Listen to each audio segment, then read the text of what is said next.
After 5 weeks of a hard lockdown, New Zealanders are about to emerge from isolation as COVID-19 restrictions are wound back. While Australia and New Zealand have two very distinct leaders with different approaches, both have ended up with similar outcomes. As far as I can see, both New Zealand and Australia are success stories and good news stories, as both have not only flattened their epidemic curve, they've turned it down.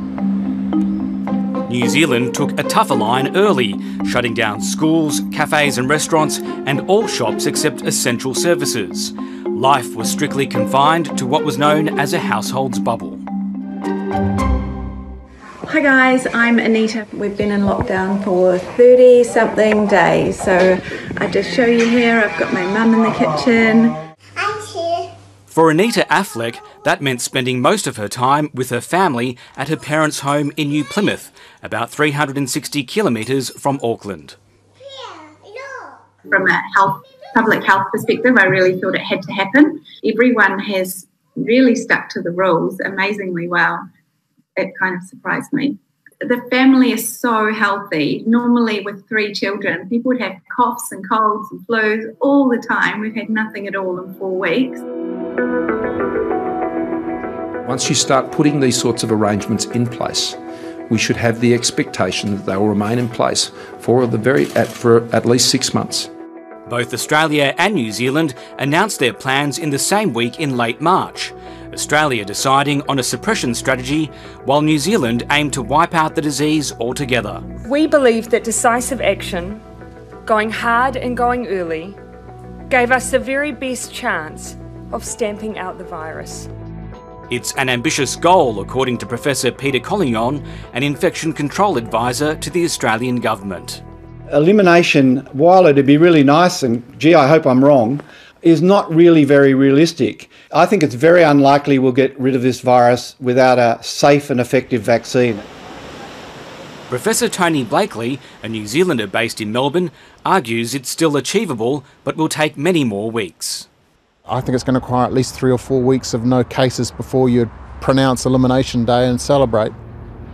Professor Blakely says New Zealand acted decisively with a graded alert system. The New Zealand government very much has said, right, we're going to stage 4, this is what it looks like. Australia's not been quite so clear-cut and certainly hasn't been clear about the elimination strategy or the suppression strategy that we're following, and has been a little bit more, let's get into a position, hold and reassess. Despite the two different approaches, both countries have flattened their curves. A complete lockdown like New Zealand hasn't been more effective than what Australia has done so far. And while Australia's population of 25 million is 5 times that of New Zealand's, what's significant is the rate of cases in both countries. Currently, Australia is slightly ahead, with 26 cases per 100,000 people. In New Zealand, it's 30 cases per 100,000. It is likely, but not certain, that if Australia had locked down more, our numbers would be even lower now, but I think we've done pretty well given the settings that we had in place. Australia's result has been marred by the arrival of cruise ship passengers who tested positive to COVID-19. The Ruby Princess visited both countries with wildly different outcomes. More than 600 cases in Australia, just 22 in New Zealand. If we didn't have the cruise ships, our curve would have, looked a lot better a lot sooner, I suspect. As New Zealand eases the lockdown, Auckland barista Jenny Piroth is looking forward to getting back to work. Hi, this is our home where we spent the last 4 weeks of lockdown. Just gonna prepare my shot. I kept on using the whole machine that I've got. Jenny was among the thousands of New Zealand workers who were stood down and provided with a wage subsidy. But now cafes and restaurants will reopen for takeaway only, just like Australia. I'm excited to see the staff, like my colleagues again, the team. I'm excited to make coffee again. Making plans how to open, how to keep in the rules, how to make it all safe. Yeah, I see the end of the tunnel now. While the peak of the disease on this side of the Tasman appears to have passed, it's now up to the government to work a way out. Nobody knows exactly how open we will be in 3 to 4 months' time. It depends on how we learn as we go.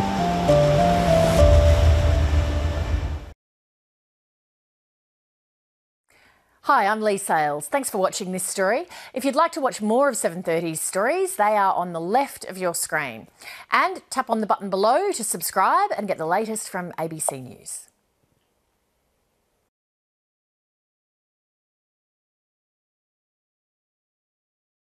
Well, today marks the end of New Zealand's strictest lockdown laws, with the country allowing many businesses and schools to reopen. The nation's coronavirus regulations have been some of the toughest in the world, but the jury's still out on whether such extreme measures have done more harm than good. New Zealand's Deputy Prime Minister Winston Peters joins us now from Wellington. Good morning to you. Good morning.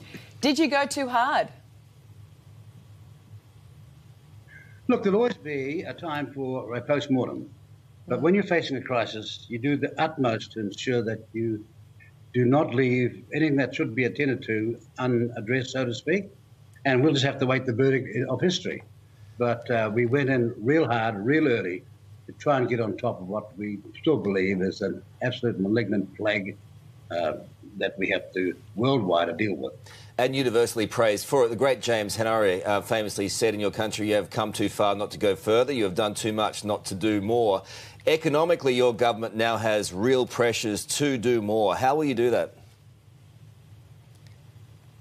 Well, the real critical questions now for the New Zealand people is, well, we've done so well in combination to get on top of COVID-19, so to speak. Now we have got to rebuild our economy, and the same level of cooperation and single-mindedness to build a far more autonomous, explosive, export-led economy of new character with greater wealth for our country is right now at the cusp of our future, if we make the right decision and use the same things that got us through, dare I say, the last 5 weeks. The reality is that New Zealand was never doing well before the COVID attack on our country, and we could do then, and we can do much better learning from this experience. I mean, if you look sort of worldwide, I don't think there's any chance we're going to be lifting border restrictions anytime soon. But what about this idea of a trans-Tasman bubble? Have you had any talks with the Australian government about travel and business opportunities between our two countries? I recognise that idea because it's mine. So have you spoken to... You remember that? That's what we do in Australia. We take your ideas and we make them our own. We're still your people too. The Ministry of Foreign Affairs, it came out of a brilliant department called the Ministry of Foreign Affairs in New Zealand via its minister, and it was put to the Aussie media, who then put it to Scott Morrison, who said, well, actually, I've got too much on my program right now. That was last week. It was always a great idea from my department. It is a serious plan where we go from the known, that is responsible, reliable, trustworthy countries where borders are secure and you can share the borders, to expand our economic and tourism base again as fast as we possibly can. Winston, it's like Russell Crowe, Crowded House, to great Australia, New Zealand. It is a terrific idea, but why can't we progress it further? Because I think both countries are going to need to develop that relationship even faster now. And why not when we can have a bubble down here?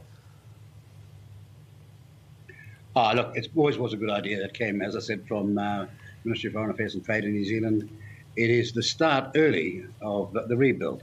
And we've got no time to waste. I mean, every hour, every day, every week and every month now, it's really important. So we've got to start rebuilding with good and sound ideas that have got a permanence and durability about them and that are not experimental. This is a very sound idea. 55% of our tourism, for example, comes from Australia. So as soon as we can get assured, safe Australian tourism back to New Zealand, then the better. Well, a good test of this will be the New Zealand Warriors. I mean, they've been granted a federal government exemption to enter Australia to compete in the NRL season. Is it a good thing? Oh, it's tremendous, actually, and you need better players over there, as you well know. So you've got half the Pacific Islands over there, and half the Maori population, half the island population of New Zealand playing in your league, and then you've got the Warriors. So it all adds to far greater competition, far greater excitement, and you need 8 teams, and they're the critical 8 teams. I'll tell you what, fighting words this morning from you, Winston. No, he's always fighting. He's always fighting. It's good news. We didn't come through this crisis to humbly get off our bed, so to speak, and make some sort of limp-wristed recovery. No, we're back in business. Well, what about the idea of you becoming another state of Australia? That's very positive, isn't it? Oh. Well, that was a genius idea born of the British, goes back 2 centuries, and of course, most of those ideas go very far. Winston, it's great to talk to you. Let's hope that your idea... We're still in your New South Wales Constitution. Have the decency to take us out. No. Why would we when we've got the All Blacks coming this way to play for us?